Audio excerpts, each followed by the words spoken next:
দেখুন এই ছেলেটি কি করে, সুন্দর দুটা পা।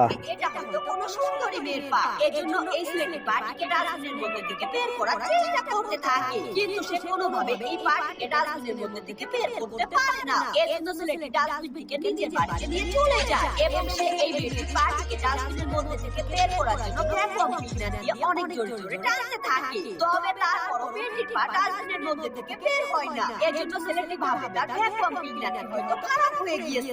এজন্য সে ভ্যাকুয়াম ক্লিনারটিকে দেখতে গেলে তার ঠোঁটটি ভ্যাকুয়াম ক্লিনারের মধ্যে আটকা পড়ে যায়, যার কারণে ছেলেটির ঠোঁটে আঘাত লেগে ছেলেটির ঠোঁট দুটি অনেক বড় হয়ে যায়। এজন্য ছেলেটি অনেক বেশি রেগে যায় এবং ছেলেটি রেগে গিয়ে পা দুটিকে ডাস্টবিনের মধ্যে থেকে বের করার জন্য পা দুটির সঙ্গে দড়ি লাগিয়ে সিলিং ফ্যানের সঙ্গে বেঁধে অনেক জোরে তারপর কি হয় দেখুন। তবে সিলিং ফ্যানটি খুলে ডাস্টবিনটি নিচে পড়ে যেতে শুরু করে। এজন্য ছেলেটি সুন্দরী মেয়েটিকে বাঁচাতে ডাস্টবিন